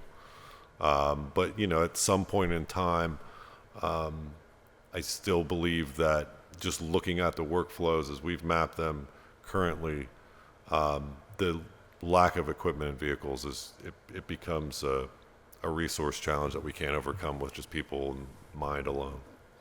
I'm going to just say I want to acknowledge that. I know that we've been talking a lot about fleet. I know that we have an unbelievable amount of vehicles that are at First Vehicle, and which is our repair shop, right? And that stay there for a long time and don't come back over. And I've taken up time in other venues talking about how we maybe shouldn't buy vehicles that are broken 90% of the time. Like, let's stop buying those kinds of vehicles. So I'll leave it at that, because that's a conversation for another day. But I do want to acknowledge that, especially when I'm getting calls. I know last year we had, you all had employees out with rakes, but I think you've leased some of the vac trucks that are addressing the street sweeping now for the leaves, things like that. So I want to say thank you to that as well, because that's really, we have places in the district that are, the leaves are like 2 feet thick on the street. And then you got water freezing, thawing, streets that were just paved, cracking, and, we see the same thing every year. It's really, really discouraging. So I appreciate the extra for getting the leaves picked up, but that's another problem to disentangle. I think it's a really critical one. That's all I'm going to take time, Madam Chair. Thank you. I've got to run. Great, thanks. Thank you, everyone, for all your work. Councilwoman Smith? Thank you, and thank you for all your work. This has been an issue since when I first got here. When Luke Ravenstall was the mayor, I started the anti-litter campaign. That was a big deal back then, and I thought then it was going to address those issues, and still, all these years later, we're still talking trash. I think we just like talking trashy, I don't know. But so I'll just say, I appreciate the work that goes into this, and I appreciate all the work that people over the years have put into this. I mentioned Boris Weinstein the other day. You probably remember him, but other people are like, who's that? I'm thinking, oh my God, he did the whole anti-litter stuff in the city of Pittsburgh for years. Yeah, was a Shadyside resident. Yeah, I met him before I was elected, and he called me about trash. I'm thinking, who is this guy? But anyway, so I don't want to forget that there are a lot of people doing this for a lot of years. But there's a couple things I do want to mention. I was interested to hear your comments about the magistrate, because our area has some of the highest levels of litter, and especially in Esplin. It's the smallest neighborhood in the city, one of the smallest neighborhoods in the city of Pittsburgh, and yet they had some of the most litter in the city of Pittsburgh. And DPW did a great job. You did a great job. Thank you. But there's still so much more to do in such a small neighborhood. So I'm interested in hearing what we can do better. And I heard your comments about working with the magistrates. One of the things I wish we would also work on is the political signs and the signage all over, because that is litter everywhere. And I don't care whose signs they are. I've ripped my own signs out of public property and public right-of-way. And I think people that have them there repeatedly should be fined. When I go down and I look at our trolley trail right now, if somebody's running for office, public office, and they don't know that it's illegal to put a sign on public property, let me tell you now, it's illegal to put your signs on public property. And two, if you can't follow the rules or don't respect the public property that much, maybe you shouldn't be running for office. So I'm going to say that part. I'm just so frustrated by it. Because if I see my signs, or if you see your signs and your volunteers, I think we don't enforce it because volunteers could also be putting them there. Is that correct? That's a great question. I'll have to follow up on that. Till the end of my term. And I'll keep telling everybody I'm coming back 2 times a week, every week, to speak at public comment. But it's driving me insane, because I see those signs everywhere, and we buy ugly houses, and they're also like in areas that are really already struggling, and it's just, to me, it's predatory. And I feel like some of the things that I see that we should be addressing involved the signage all over the place. And I've even called me, somebody in my office is running for an office. I don't care, whatever you do, you better get that sign. You better get those signs on. I'll rip them out. One day I thought I was ripping it out of public property, and I went and ripped it out. And I was running Dan Deasy, who's now a state rep. I was running his campaign, and I ripped it out. And somebody called him and said, Teresa's ripping your signs out. I was his chairperson, but it was a guy's private property. So you have to be careful. But for the most part, I know every part of what's public and what's private. And you definitely know that the islands in the middle of a road are public property. And if you don't, you shouldn't be running. I mean, seriously, it gets ridiculous. I care about people who care about litter, and to me, that's litter. And if you have volunteers that are repeatedly doing it, I wish maybe we'd make them number the signs, and they know who put them out or something. There's got to be some way to track this a little bit better. It's just quit giving political people a chance to continue to contribute to the litter. I feel like we need to take that more seriously than we do. And I get it. It's probably hard for you you're appointed by a political person, you're approved by political people, but the groups also have an issue. But I think it's something we need to make a serious effort in getting rid of some of those. Getting rid of those signs now. They're currently all over the place in my district, but getting rid of them. You've seen them probably all over our district. But getting rid of them, period. And also the same with the ugly houses and things like that. So those are things I care about. In terms of the Clean Pittsburgh Commission, is there a current appointee from District 2? Because we used to have Lori Beth, is she? I don't believe so, currently. Is it a vacancy? Well, I'm not sure. I'm not up on the membership I just know that we have a couple that are pending, but. I want to make a recommendation. I want somebody from my district on there. I don't think we have a District 2 rep right now. Okay, I'm going to send somebody. Okay, because somebody actually asked me if she could be on there. No. Okay. She's actually from Oakwood, which has probably almost no litter, but she's always going to cleanups. But she has energy and excitement around. Yes. Her and her wife have tons of energy and kids. So I will tell you, they'll be happy to go clean up wherever. And the trash cans, a while back we reduced the amount of public receptacles across the city, and it was to save money, millions of dollars, I believe, if we didn't have to clean them up or whatever. I don't think it's working. I mean, and I think that we need to reconsider that. And even if we work with groups to help empty the litter when they get to a certain point, or if we put the sensors in, tell me what you think we could do differently. Okay, absolutely. No, I think that's a great insight. And so that program, the censored litter cans, it just hasn't been as effective as advertised. And that's just really unfortunate. And our response to that has been more consistent collection of the cans themselves. So I hope that portion of it's noticed. We received a lot of complaints via 311 of cans overflowing when we were trying to utilize the system. We could never really seem to catch up on it. And so it is a challenge. And it's also a challenge. I know lots of council offices have asked for additional cans in certain locations where they're seeing litter. We're like, hey, a can isn't there, but boy, it would sure be useful if it's near this bus stop or, in a popular area. And so I think as Bill had mentioned earlier in our presentation, really the machine, like the truck, also helps us. It's not that we want to say no to your request for can, but it's also like we have to be mindful of the resource, like the truck resource that we have that does that work and does it safely. Because we do have employees, when we use alternative pieces of equipment, that have gotten injured just by lifting the can so high into the back of the truck, a shoulder, what have you. So it is important. It's important for our employees' safety. We do want to provide more. We believe we have the labor resource to do more of that litter can placement at the request of council and residents. But it is a challenge on the truck side. So I do make requests, and I do want to make sure that we are getting additional cans. But we have that program in Sheridan where the kids paint the cans, and a resident adopts the can, and it's a program that they do in Sheridan. And it's really nice, and it's great that the kids, from Hope for Tomorrow get involved and do things for the community. But the reality is people are paying taxes, and they want to see the streets cleaned up. They want to see some effort there. We used to have hokey men. We don't have anything like that now, right?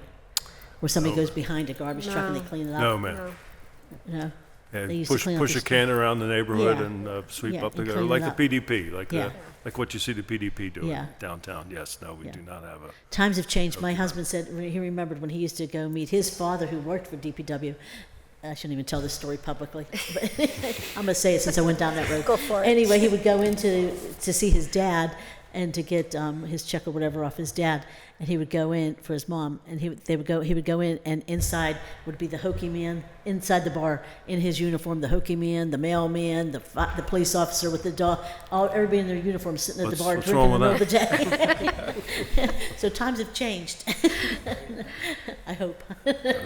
Those were some times. Anyway, but for me, I want to see some more in terms of the litter of signage and also I think I've reported the site behind in Sheridan, and it was supposed to be under investigation, but the trash is all still there. So, and you're saying that they come and they clean it up, so they should come clean that up in Sheridan. I'll get you that address, and I'll resend it to you. Okay. Because I'm sure you get lots of complaints from people, including me, all the time. 3:00 in the morning. Sorry. Quite all right. Yeah, but I'm gonna make sure there's nothing else I want. I think that's it for me. I just want to thank everyone for their work. I do have some concerns with public-private partnerships. I want to make sure that we're doing them right and that they're doing what we need done, not just sustaining themselves. And I'm not worried about self-preservation. I'm worried about picking up trash. And so I want to make sure that we're doing those kinds of things with the organizations. So, I keep saying we have a nonprofit issue in the city of Pittsburgh. They run the city, but they don't run it the way we need it done. So for sometimes. So I do want to talk about that a little bit, but for today, I'll save that for another day. Okay. But thank you all for your work otherwise, and I appreciate that you went to Esplin and cleaned up more than once, and all the things that you've done, so thank you very much. And Marcelle lives in our district, so she knows, but she lives in an area where there's no trash and a lot of police, right? All right, thank you. Thank you, Councilwoman, for having this. Yeah, of I'm course. glad to see the trash talk is going to continue. Yeah. Thank you. So, thank you all for being here and for all the work that you do. I work with, I think, pretty much everyone at this table, and it's always a pleasure. And, I admire your dedication. So I just have, just sort of questions kind of. So just to sort of start with some questions. So as far as the 311, so what was that again? What is the one that people should be checking if they're doing a 311? For what Bob was talking about, it's if there's litter on the streets, not on the, for my life, I deal with typically privately held parcels or a city-owned parcel. I have recourse to get those cleaned up. But yeah, if it's on public domain, the category is litter public property. Litter public property. And so that goes directly to streets. And I talk to those streets guys. That is what they do. They go around and pick up trash. I mean, they on the streets. So. Yeah. So, I mean, I will say I have had, so that's good to know, and that's something maybe just to sort of, maybe some education, just, in talk of what the different things are and just how quickly to get it routed. I mean, it ultimately will get routed, but how to make sure it gets there as quickly as possible to the right place. Yeah, and then maybe also for the 311 operators too, in case they, I don't know. It was so underutilized. That's what it was. I mean, Right. to me, it was shocking how low Right. it was. 1,700 a year. I mean, and I know. Yeah. It's just a good way for the public to let us know about it. But I mean, I definitely agree with the councilman. So I have had pretty good luck, but of course, just like, sending a text to the foreman and being like, hey, this street, and it gets picked up. But that's of course not how the public should need to do it. So, but that is good to know, because I actually didn't know that until very recently, right? I didn't know that I could just, that one in the public could call in, as someone who picks up litter in my own neighborhood, right? And you never get to it and you mean to, it just never occurred to me that I could just put in a 311, or anybody in my neighborhood could put in a 311 and say, hey, there's a bunch of trash, like, along Saline Street down to the basketball court, or there's trash out, because sometimes there'll be like soccer games in Lower Shenley, and even though the trash gets picked up, it never all gets picked up, right? So there's like little, so that's good and important, I think, for people to know. I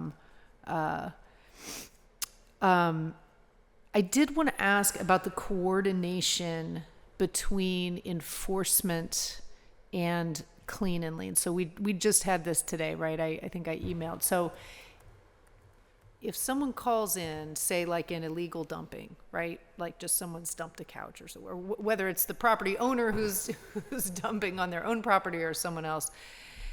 So there's the enforcement end, but then there's like the pickup side. But of course there's the time, you put in the violation, like you put in the complaint, but it also needs to be picked up. So how do we kind of sync those two things together so that we're not waiting on the enforcement process, right? That we're getting in there and getting it picked up, so that we're not just like sitting being like, well, we got to wait for this to go to court.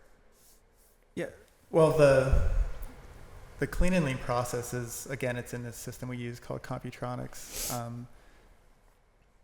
There's two pathways into that. One, PLI will have deemed this a dead-end property. So a dead-end property is we can't get to you. You're either in heaven, or the property's sitting, or we've attempted to get in touch with you and we can't get in touch with you. At that point, and it happens a lot in the vacant and condemned properties and abandoned homes and abandoned lots. You'll typically see this. Those properties are also on what's called a programmatic inspection schedule. And again, this is all PLI, but I have knowledge because I came from there. That's a warning tab in Computronics. And if it's deemed a dead-end property, then the pathway forward is to send to clean and lean. Any city-owned property, I have the ability to send to clean and lean. Mm-hmm. It's just a one step, I write the violation, they've designed it so, I would write it for accumulation of trash, and then I can send it to clean and lean. That's the transfer. Once it gets to clean and lean, from what I understand, again, not me, first in, first out, I know there's a lot on the list. I can't really speak to how Chuck Busha runs that department, but that's the front end piece of it.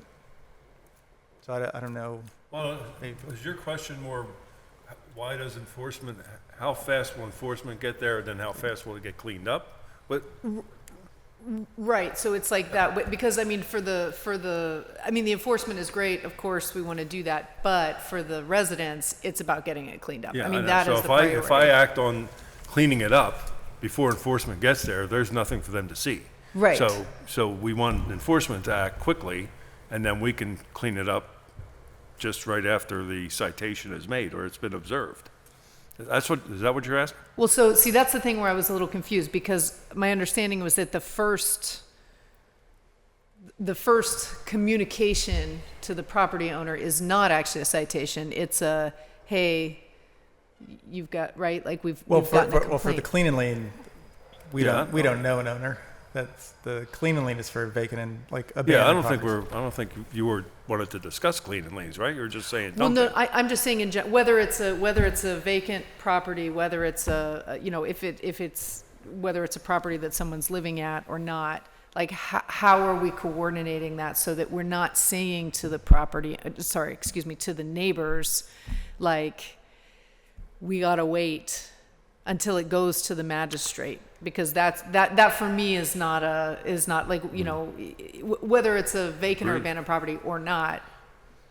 I think our experience would tell us, and Eric, I'll ask you to jump in and just corroborate what I'm saying, because it's based on our discussions. So, broadly speaking, right, I think the first thing that we all want to do on a piece of private property in that situation is, give the individual an opportunity to just abate that which they've done. And I would say, based on what I've seen of your data, Eric, that like 9 times out of 10, that is exactly what happens.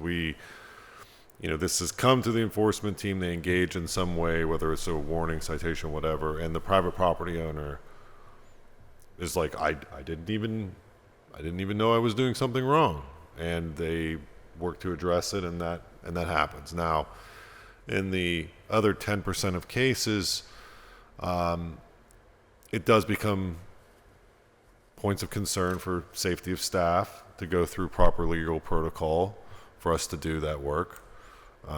Depends on where it is, some of the issues that we've worked on together, how we can kind of more quickly, effectively get there to clean it up, while also, letting the responsible party know that, like, hey, in fact, you are responsible, and we've documented it thusly. It's a challenge. Every situation is unique. We are always looking to close those gaps, but it seems to me that no two cases are alike. We have concerns sometimes over the welfare of the person who might be responsible. There might be other resources that are needed to help that individual while we help them clean up, not dissimilar to how we might treat like an encampment, if you will. So there are challenges in that other 10%, but those are the smaller. It's a one-off. We run into it a lot. Just one happened recently. We had a parcel that's throwing not secured needles in the trash, and we actually had a needle stick at the property. So now here the trash sits. We cite the parcel owner. We want to get him to court, but we have to abate this. It's a safety issue. So those are real one-offs. I would say, these are privately held parcels, and all the rights that are afforded to those people, they're responsible for cleaning that up. I understand what you're saying. I mean, it's a frustration point for me as well, that we do go through the process, but they should be the ones cleaning it up. I mean, the city doesn't want to turn into a property management company either, especially when the obligation there is to keep your parcel free of litter and debris. So it's a balancing act, but I will lean on, and the data does prove that we get abatement. So, and again, we deal in requests for compliance, Right. And words count. That's what we're doing here. We're requesting you comply, and not until it's warranted do we issue a criminal complaint. These are our friends, neighbors. Pittsburgh's a 1-degree town. We ask you until we're done asking you, and now we have to take action. So, I mean, I just wonder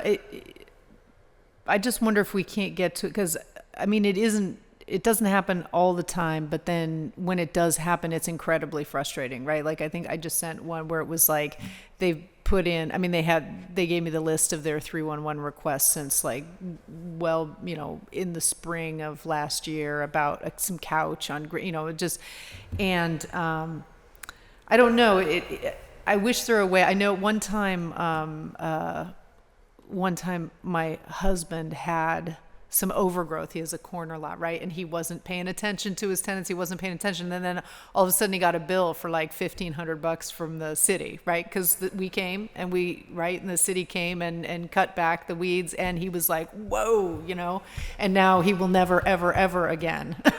Because it was so much more than if he had just handled it himself. And I wonder if that isn't, rather than if there isn't a mechanism for doing that, with property owners, where it's not necessarily through the magistrate, right? But it's just like a bill from the city.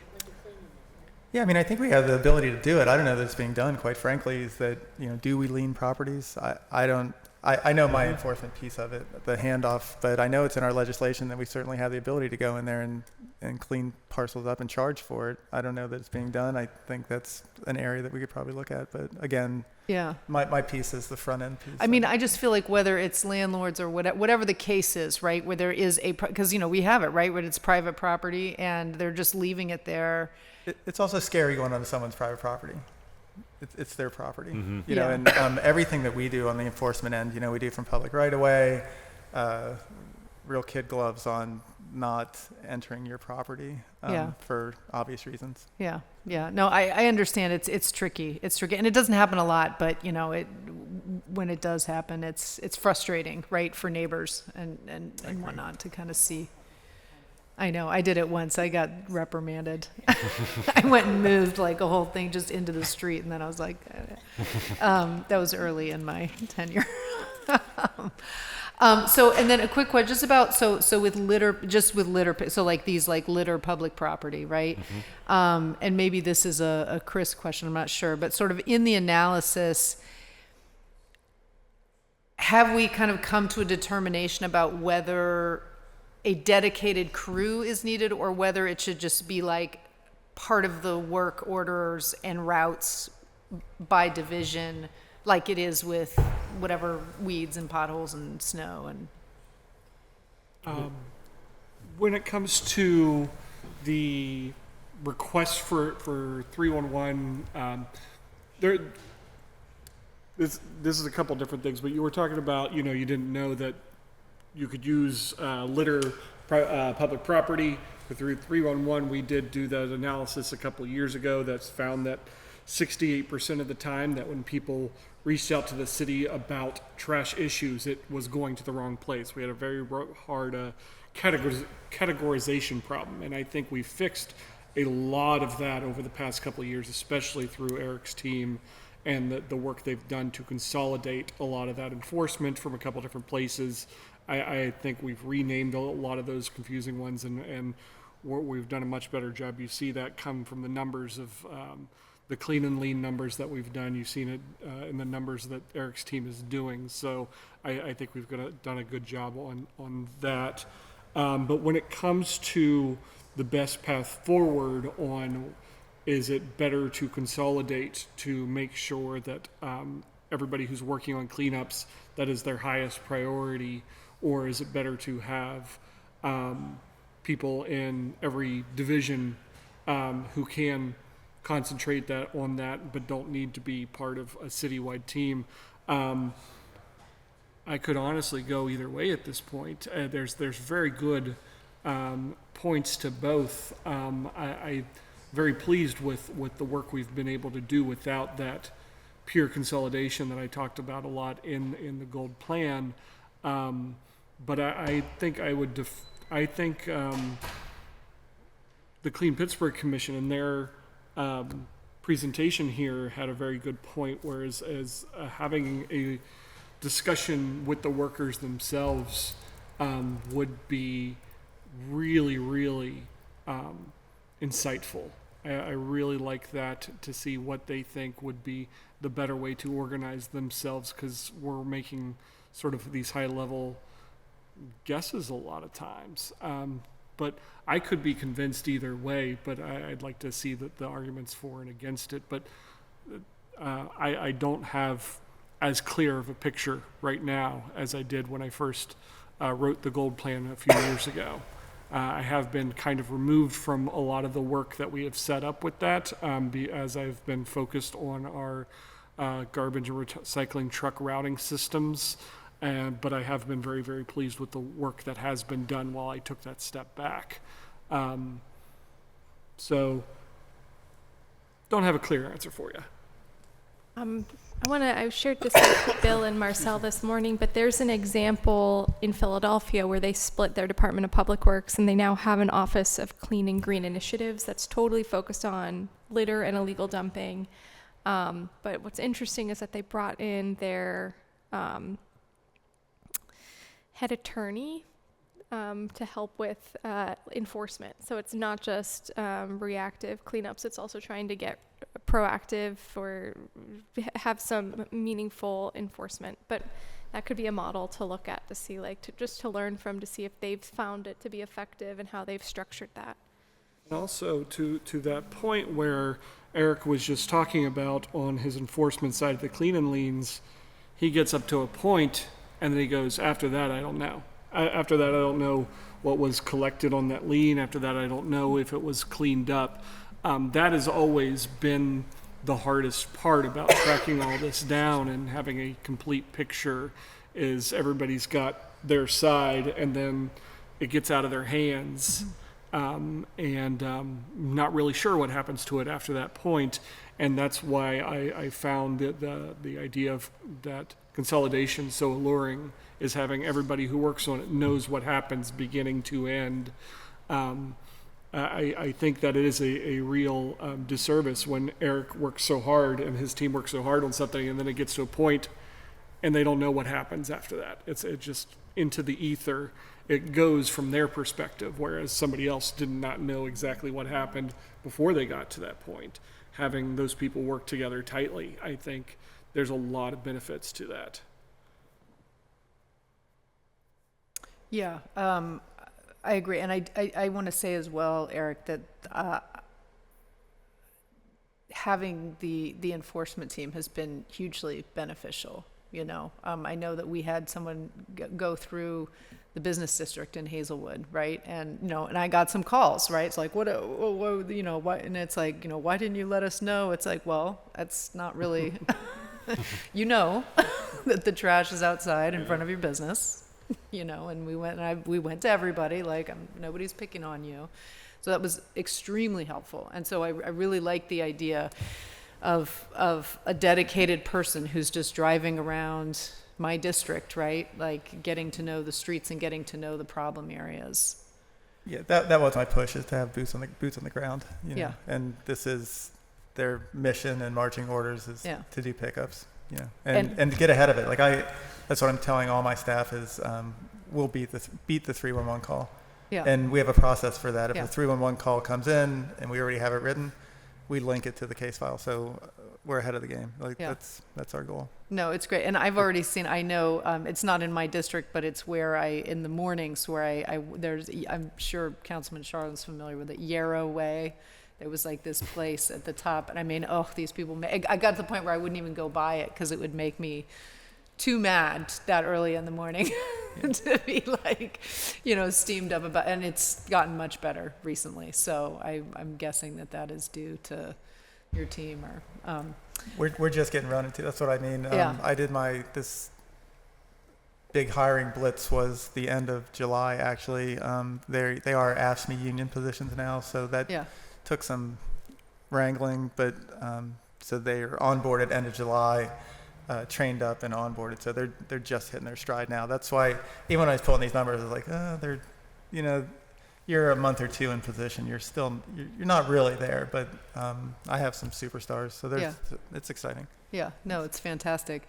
And I happen to know you have at least one person on your team who, in his private life, is like a litter picking superstar. His license plate, the gentleman you're discussing, I see him all the time his name's Paul Laurie. Yeah. And he is he's a go-getter. Yeah. His license plate is hate litter. It's fantastic. That's I see what we him need. every weekend. I see him out and about. I'm like, Yeah. No, we My need the man. passion. Don't it's get good. burnt out, Paul. We need you to. Yeah. But yeah. So and this idea of listening sessions with the workers, I really love this. Right. To hear from them, but also just even as lead. Like, I mean, if there's any way to I know at the shift change or whatever, we talked a little bit about that. Even just to participate in that as city leadership, just to explain, you know what I mean, like kind of get us all on the same page, because I think that's a great idea. One thing that just sort of is would there be any way? I mean, this is for when there are vehicles that have trash flying off them, whether they be a city vehicle or a non-city or just a some contractor vehicle or just someone I don't know, out of the back of their truck or whatever. Is there, if someone wanted to, could they call in a license plate to 311 and just not to inform, but just to identify that person who owns that vehicle and contact them and say, hey, we got a call? They have to have a video Yeah, of video, but them also- and their face. Yeah, we deal with this a lot. But then also, we don't have access to plate numbers, and nor should we, I think. We're not law enforcement, like I'm just Yeah. a person, so I shouldn't be able to search that up. So when we do receive videos of illegal dumping or whatever it is, where there's a clear license plate, can see someone physically dumping in the act, those need to be filed as police reports, so that the police can then get that information from PennDOT. As for, throwing out the window of a truck, or if it's flying off the back of a truck, I assume that would be the same process, just because, again, we don't have the plate ID information.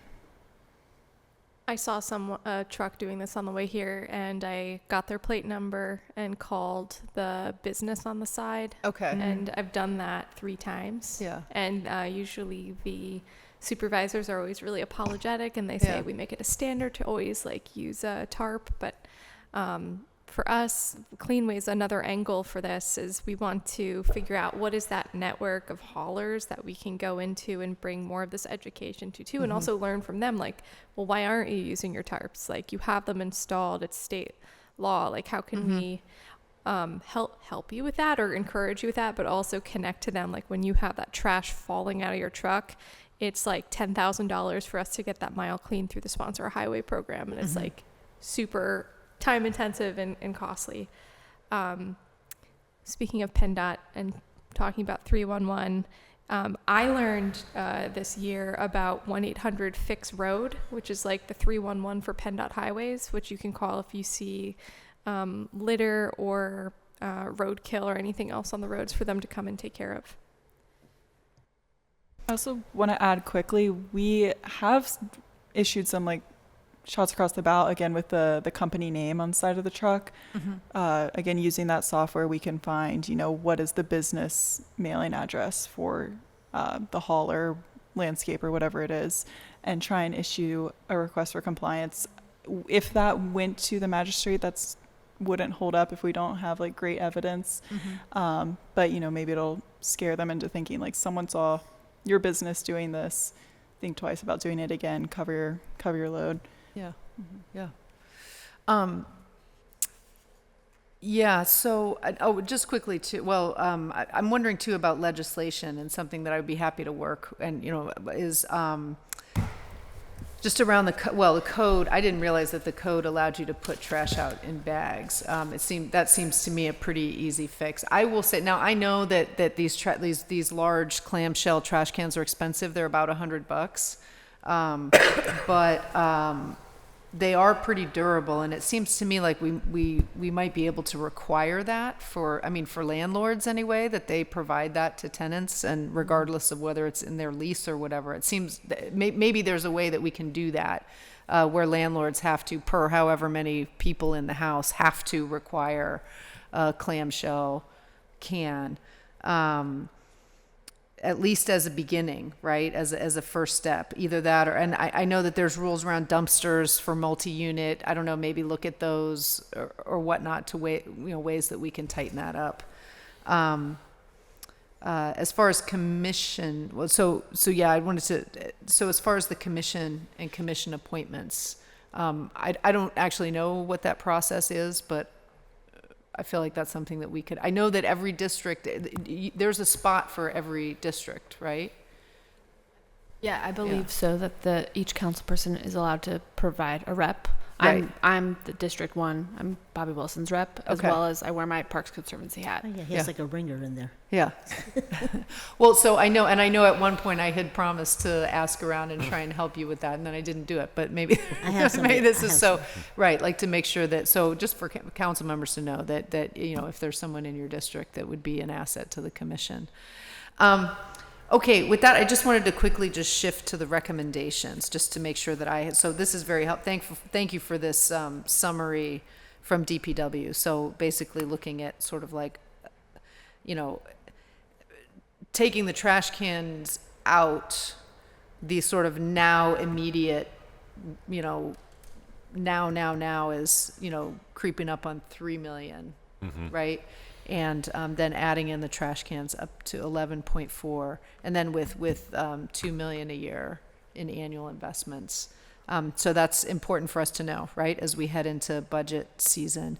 What this doesn't include, so for this idea of a coordinator, of like a litter coordinator, and I don't know whether that would be a full-time job or a part-time, you know, like a part-time of someone who's existing or a role that needs to be created, but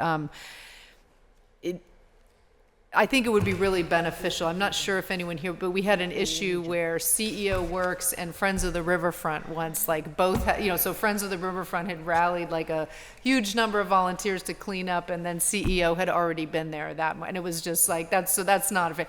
And I think on the call, we sort of, like Josh was like, oh, I can do a calendar, but that's not right. That's not, we need somebody who is doing that overall calendar. So whether it is, you know, for the nonprofits that are working, the volunteer cleanups, like where are those happening? And also just the city, like what is DPW doing, right? To really have all of that together and then also to support the commission, right? In that coordination and managing the budget. I think too, maybe like a 311 analysis, just kind of like spot checking, like where are we, you know, where are there places where it's like, oh God, we've had like 4 311s on this same thing and it apparently isn't getting done, or maybe it's marked as done and it wasn't done, and, you know, just kind of spot check. And then also, I think maybe with like intergovernmental, I have had pretty good luck, I have to say, just getting in touch with, say, for example, the county or PennDOT, to just say, hey, you know, they did a big litter cleanup in the 31st Ward, but people were afraid to do the, you know, in Hayes with like the big crazy, where all the highways are coming together. Could someone go out and do that? And I've had pretty good luck with that, with just that, you know, them obliging and getting that done. But maybe that kind of coordination for spots. PennDOT is also currently trying to hire a dedicated litter maintenance crew for District 11 right now. Okay. They don't have that right now. It's just their own public works crew that focuses on like pothole filling and snow plowing and then litter. Mm-hmm. So this will be a huge game changer for them. They'll have a lot more capacity. It's stalled right now with the state budget, but they published their RFP already. Yeah. But I do think that would be that role.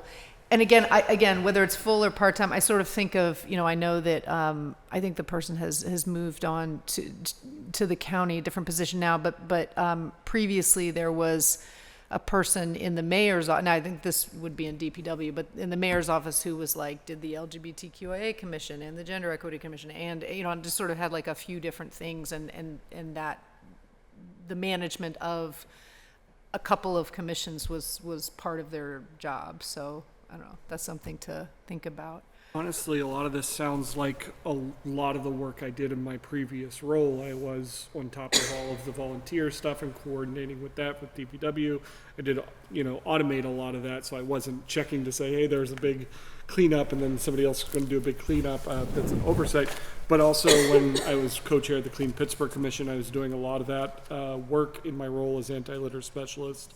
I tried to keep up as much as I could as I took on these bigger responsibilities, but ultimately had to take a big step back from a lot of it and sort of pass around some of the responsibilities. Anna has been a big help with the volunteer efforts and things like that, but I'm still part of that system.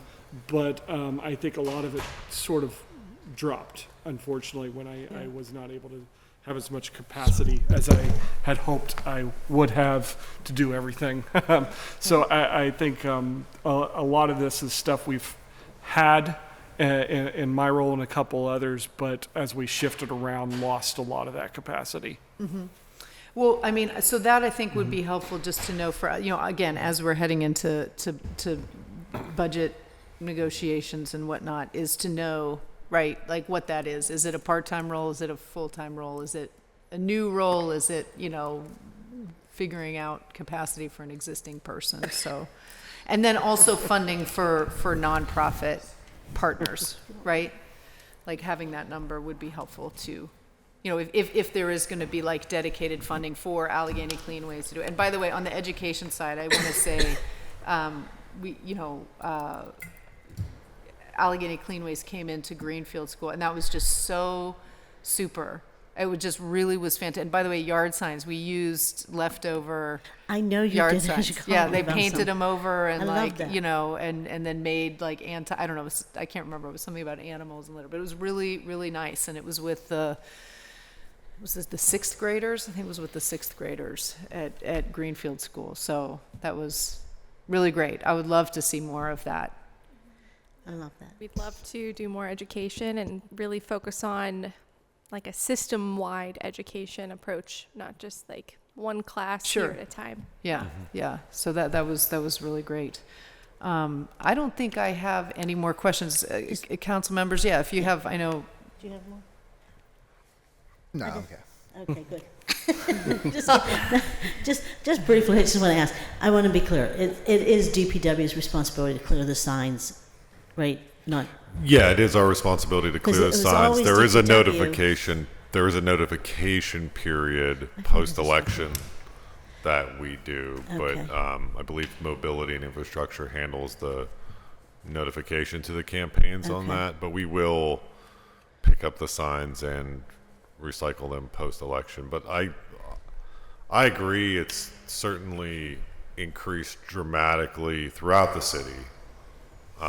In areas where it shouldn't be. Yeah. And I've I just would never welcome seen it any so type bad. of additional enforcement to that point. I just never seen so. But what I will say is that I called DPW about them one time, and they told me Domi took it over now, and then Domi said no, it's still DPW. So I'm thinking, okay, somebody get the darn signs out. I don't care who's responsible. Or I'm going to start yanking signs out, and they're going to say I'm stealing signs. But I can't. I mean, I just want to be very clear. I rip my own signs out if I saw them in public right away. The campaigns are the notice that's sent is a notice of warning of violation. They have Yeah. 5 days to clean them Yeah, up? they're to remove But I think or we should work with the political parties and make sure that we put some statement out. But I would love if you would put some kind of one-pager together with some of the tips you gave us about what calling places, so that we can put it and share it on our website so people do know in advance. Like political signs can't go in public right away. Call what number, or whatever you said about the 311 when you call 311. Whatever you said about PennDOT. 1-800-FIX-ROAD. 1-800-FIX-ROAD. See, honey, I need it written down because I can't remember. Save it in your phone. I can't remember my own birthday. We're going to take them all to Greenfield School. But anyway, but I want this, not only those signs, but just like tips just in general. But I also want to know if we're working at all with the county on hoarding issues, because it is a serious problem in some of our neighborhoods. And so I just wondered, because they are the ones responsible for those kinds of issues, but yet they have done nothing. They've decided they weren't going to do anything with them. But now maybe they will start doing something again because it's becoming so significant. Yeah, and when we identify that type of situation that might be impacting it, we reach out to our partners in the Office of Community Health and Safety to help us with that additional coordination that might be coming from the county when those the hoarding situations or what have you come up, or it might be. So I'm just a going to say person in there are need. still some on Steuben Street. The woman passed away. 10 properties. The city's land bank is supposed to take them. They're throughout the area, but 2 are specifically are on Stratmore Street. And that entire street, they take care of their properties, And it's sad that this is, first of all, it makes me angry that anybody even allows somebody to live like that. Because people get their kids taken off of them for that kind of stuff. Kids are put in foster care systems, where sometimes they're abused in the foster care system because we didn't force somebody to, help get some help in that house. Because if the kids are living in there, it's beyond just looking bad.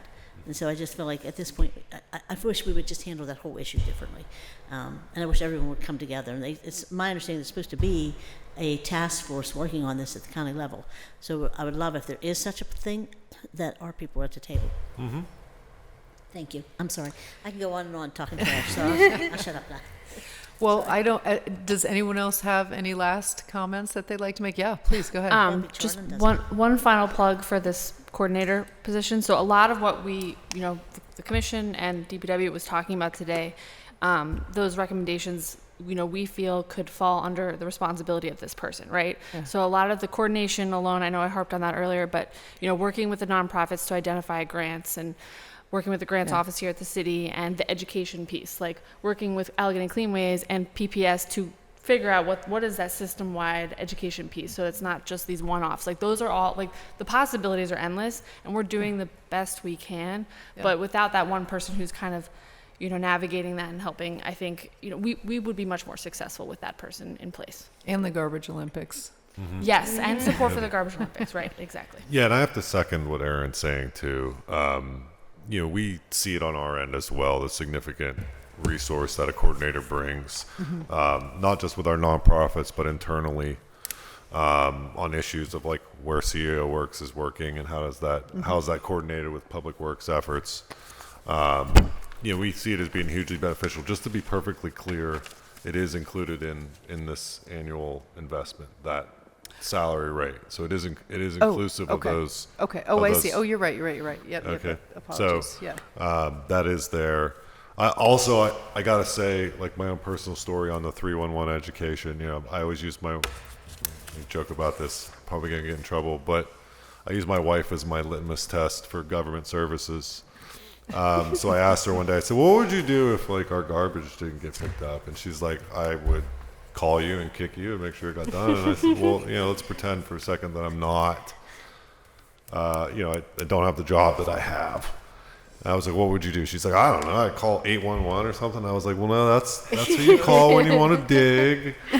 I was like, "It's 311." She's like, "What's 311?" And so then I showed her the app and all the explanations, and you realize that there's probably a lot of people out there like my wife that just don't know how to connect with city services, and we need to do a better job. We think the world revolves around city council and the things we do. And there's a whole world out there that they don't know and could care less what we do. They just want to make sure it's done. Yeah, and how we reach those folks and let them know, I think, is actually like a big part of the challenge, but also like the untapped resource that is the city. Like even if you can get that one person who didn't know just a little bit of piece of information to help them, I think that makes the world a difference.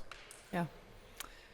Well, okay. Well, thank you all so much for joining, and we'll keep on working on this, and I look forward to having these conversations when we're talking about the budget for 2026. Okay. So having exhausted the business of this post agenda, this meeting is adjourned.